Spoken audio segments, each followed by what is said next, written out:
하나님 감사합니다. 주님이 우리를 부활하시고 만나 주시는 이때에 주님 만나게 하시고 과거에 어떤 못나고 비겁한 주님을 배신하는 삶을 살았어도 다시 거룩한 소명으로 일어나게 하시고 소망하게 하시고 끝까지 생명 마치는 날까지 부활한 주님에게 맡기신 그 일 잘 감당하게 하여 주시옵소서. 예수 그리스도의 이름으로 기도드리옵나이다. 아멘. 사무엘하 16장 5절에 14절입니다. 다윗 왕이 바울임의 이름에 거기서 사울의 친족 한 사람이 나오니 게라의 아들이요 이름은 시므이라. 그가 나오면서 계속하여 저주하고 또 다윗과 다윗 왕의 모든 신하들을 향하여 돌을 던지니 그때에 모든 백성과 용사들은 다 왕의 좌우에 있었더라. 시므이가 저주하는 가운데 이와 같이 말하니라. 피를 흘린 자여 사약한 자여 가거라 가거라. 사울의 족속의 모든 피를 여호와께서 내게로 돌리셨도다. 그를 이어서 내가 왕이 되었으나 여호와께서 나라를 내 아들 압살롬의 손에 넘기셨도다. 보라, 너는 피를 흘린 자이므로 화를 자초하였느니라 하는지라. 수리야의 아들 아비새가 왕께 여짜오되 이 죽은 개가 어찌 내 주 왕을 저주하리이까?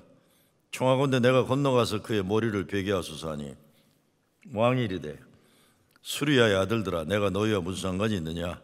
그가 저주하는 것은 여호와께서 그에게 다윗을 저주하라 하심이니 내가 어찌 그리하였느냐 할 자가 누구겠느냐 하고, 또 다윗이 아비새와 모든 신하들에게 이르되 내 몸에서 난 아들도 내 생명을 헤아려 하거든 하물며 이 베냐민 사람이랴. 여호와께서 그에게 명령하신 것이니 그가 저주하게 버려두라. 혹시 여호와께서 나의 원통함을 감찰하시리니 오늘 그 저주 때문에 여호와께서 손으로 내게 갚아주시라 하고, 다윗과 그의 추종자들이 길을 갈 때 시므이는 산비탈로 따라가면서 저주하고 그를 향하여 돌을 던지며 먼지를 날리더라. 왕과 그와 함께 있는 백성들이 다 피곤하여 한 곳에 이르러 거기서 쉬니라. 다윗이 아들 압살롬 반역으로 이제 왕궁 예루살렘을 떠나 도망하고 있는 겁니다.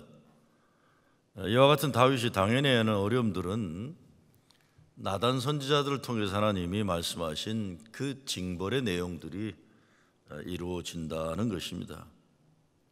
다윗 왕은 정말 하지 말아야 할 나라를 위해 충성하고 자기에게 충성한 충신 우리아의 아내를 범하고 계획적으로 우리아 장군을 죽였습니다. 그러니까 나단 선지자를 통해 하나님이 주신 말씀이 뭡니까? 너희 집안에 칼부림이 떠나지 않을 것이다. 칼부림이 떠나지 않는다는 거예요. 다윗은 이걸 압니다. 그러니 과정을 통해 좌절하거나 원망하지 않고 받아들이고 반성하고 회개하면서 하나님을 더 붙잡는 거죠. 사실 어디죠? 옆에 있던 신하들이 화가 나니까 저놈 자식 저 죽여버릴까요? 그랬더니 11절이네, 그렇죠? 내 몸에서 난 아들도 내 생명을 헤아려 하거든. 아유, 이 말할 때 다윗이 얼마나 인생이 서글펐겠어요. 아팠겠어요. 하물며 이 베냐민 사람이랴. 여호와께서 그에게 명령하신 것이니 그가 저주하게 버려두라 그랬어요. 버려두라. 그러면서 12절에 가면 혹시 여호와께서 나의 원통함을 감찰하시리라니. 오늘 그 저주 때문에 여호와께서 손으로 내게 갚아주시라고. 와, 이거 어마어마한 신앙의 고백입니다. 그렇죠? 아니면 믿음의 성숙이에요. 자기를 저주하는데 내버려 두라. 하나님이 뜻하시는 걸 거다. 내 원통하지만 내 원통함을 하나님이 아시려니 오히려 이와 같은 이 저주의 과정을 통해서 하나님이 나를 더 큰 선으로 은혜로 갚아주시지 않겠는가 이런 겁니다. 다윗의 가문에 참 끔찍한 일이 반복됩니다. 다윗의 아들 암논이 배다른 여동생 다말을 범해요. 그러니까 분노한 다말의 친오빠 압살롬이 암논을 죽여요. 다윗에게 모두 귀한 자식들입니다. 범죄한 아들이나 당한 딸이나 또 그 범죄한 아들을 죽인 아들이나 다 귀한 자식이에요. 다 자기가 있는 힘을 가지고 사람을 괴롭히고 죽이는 거예요. 다윗은 자기가 저지른 우리아를 죽인 끔찍한 악행의 결과로 하나님이 말씀하신 징벌의 현실을 당하고 있으니 어쩌지 못하고 있습니다. 결국 이런 일이 계속 축적되다가 아들 압살롬이 반역을 일으키고 아버지 다윗을 내쫓은 겁니다. 어쩌면 압살롬이 반란을 일으키고 나서야 다윗은 비로소 나단 선지자를 통해 하나님이 하셨던 말씀을 제대로 깨달았는지 모릅니다. 어쩌면 그 전까지는 자기가 저지를 죄에 대한 충격이 커서 정신 못 차리고 있었는지 몰라요. 이제는 정말로 이 모든 일이 자신으로부터 비롯되었다는 것과 자신이 겪고 있는 이 고난은 하나님께서 자신을 징벌하시는이라는 것을 깊이 깨달았습니다. 그리하여 이 일 속에서 하나님 앞에 자기를 되돌아보고 하나님께 자신의 처분을 맡기는 태도를 보여주고 있는 겁니다. 오늘 5절 말씀에 보니까 바로 이 압살롬 반역 때문에 도망가다가 시므이라는 인간의 다윗의 저지를 하는 것을 경험해야 되는 거예요. 죽은 사울의 친족이었다고 했어요. 저주하고 신하들을 향해 돌도 던지고 아주 세상 말로 하면 지랄을 한 겁니다. 정말 이게 뭐예요? 먼지 피우고 돌 던지고 따라가며 산비탈에 가서 따라가면서 저주하고 돌 던지고 먼지를 핑겼다. 아이고, 이렇게 못나게 하기도 쉽지 않은데 많아요. 이런 인간들 교회에도 많잖아요. 비록 다윗이 도망가는 신세이긴 하지만 아직 왕이에요. 자기 신하와 군사들도 같이 있어요. 그런데 죽이려면 죽일 수 있는데 안 하는 거예요. 왜? 시므이가 이렇게 얘기해. 7절이요. 피를 흘린 자, 사악한 자요, 가거라 가거라. 8절에 가니까 또 뭡니까? 사울의 족속의 모든 피를 여호와께서 내게 돌리셨도다. 피 흘린 자 화를 자초한다. 이것은 다윗을 모욕할 것뿐만이 아니라 사실도 아닌 얘기예요. 사실 다윗은 사울과 그 집안 사람들 죽인 일이 없어요. 오히려 다윗은 끝까지 사울을 지키려고 했잖아요. 그 때문에 오랜 세월 고난을 겪은 겁니다. 사울의 가문의 피를 다윗이 묻힌 게 아닙니다. 다윗은 사울왕을 해친 자들을 오히려 복수해주고 그의 손자이면서 요나단의 아들이었던 무비보셋을 장애가 있어 숨어 살던 애를 데려다 자기 왕자처럼 챙겨줬어요. 근데 잘못들 알고 이렇게 저주하는 거예요. 근데 다윗은 저주하는 자를 가만두라. 그 일은 자기가 잘못한 것이 아니라고 하지만 자기 아들 압살롬에게 반역을 당하고 도망가고 있는 자기 신세는 자기가 저지른 죄로 인한 하나님이 감당하기 원하시는 징벌이라는 걸 알기 때문입니다. 다윗은 모욕을 들으면서 참고 넘깁니다. 죽이려고 할 때 시므이 죽이지 말라고 합니다. 다윗은 이 일이 하나님께서 자신에게 허락하신 일이고 지금은 겸손한 마음으로 자숙하고 자신을 돌아봐야 될 때라고 생각합니다. 다윗이 하나님 마음에 합한 자라는 것은 바로 이 모습입니다. 다윗은 인생의 모든 원통함을 하나님께서 살피시고 저주를 기꺼이 받아들인 자신의 모습을 보시고 불쌍히 여겨 회복시켜 줄 것을 바라고 있는 겁니다. 얼마나 미웠겠어요. 이런 못난 인간, 먼지 피우고 소리 지르고 저주하고 돌 던지고. 얼마나 피곤했으면 14절에 보면 왕과 그와 함께 있는 백성들이 다 피곤하여 한 곳에 이르러 거기서 쉬니라. 아유, 거짓말하고 교회에서 못된 말하는 인간 한 명만 있어 얼마나 피곤해요. 아유, 그게 알면 못하죠. 근데 모르는 인간들 그러는 거 그걸 어떡합니까? 우리 인생에도 교회가 감당해야 하는 현실에도 이런 일이 있습니다. 거짓말로 괴롭히고 모함하고 저주하고 그런 인간들이 있습니다. 특별히 다음 주가 아니면 뉴저지에서 한인교회 총회가 열리잖아요. 저는 개인적으로 교단을 나가거나 남거나 모든 한인교회들이 마지막으로라도 다 모여서 헤어지기 전에 우정을 다지고 미래 선교의 동반자로서 비전을 나누서 하는 바람이 없진 않았어요. 그것은 낭만적인 헛된 이상적일 수 있지만 그거는 이루어지지 않는 헛된 바람입니다.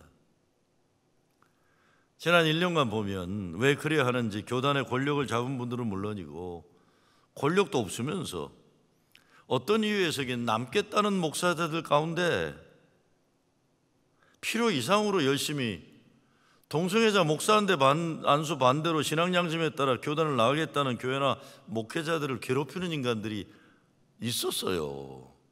그 참 알다가 모를 사람들이에요.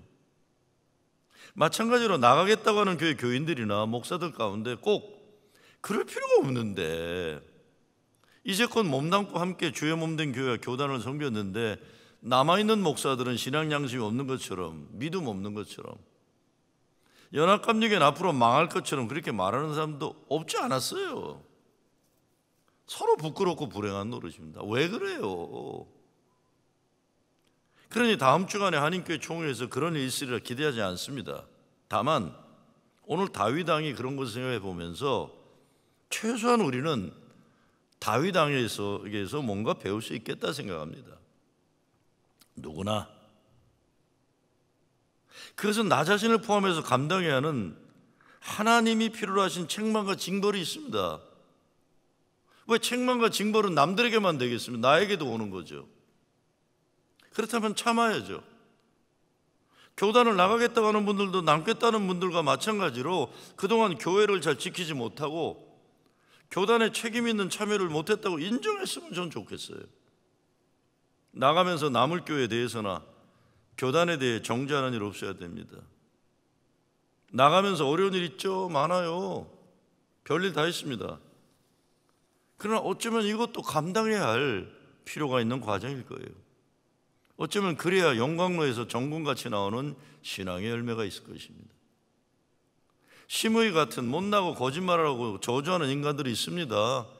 교회 내부에도 있고 목사들 사이에도 있어요. 저는 목회해 보면서 정말 사람이 저래도 되나 할 정도로 못된 일, 그동안 난 목사 동료라고 생각하던 목사들에게서 봤어요. 저 기본적인 인간의 모습도 가지지 않는 저렇게 시시한 사람이 목사구나, 이런 거. 마찬가지로 우리 자신들은 심의 같은 역할을 하지는 않았는지 반성하고 회개할 필요가 있어요. 왜 남에게만 그렇겠습니까? 나도 그런 거죠. 그러면 안 되기 때문이에요. 그랬으면 회개해야 됩니다, 우리가. 다윗의 위대한 점은 하나님 앞에서 자신의 삶을 되돌아볼 수 있는 능력이 있었다는 겁니다. 어떤 어려움이 있어도 그 가운데서 자신이 뭘 해야 하는지를 분명히 알았습니다.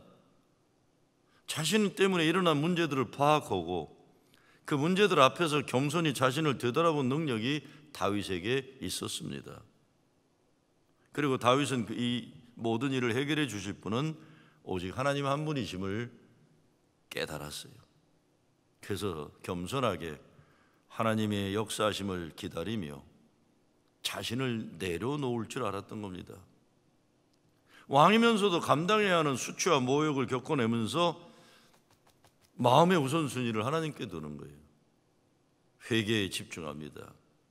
그리고 이 모든 과정을 통해서 하나님과의 관계를 회복하고 자기가 지켜야 할 모습을 회복하는 겁니다. 우리는 이런 다윗의 지혜와 하나님 마음에 합한 자의 모습을 배워야 할 것입니다. 사람은 누구나 정도 차이일 뿐이지 다윗이 잘못한 잘못을 우리도 합니다.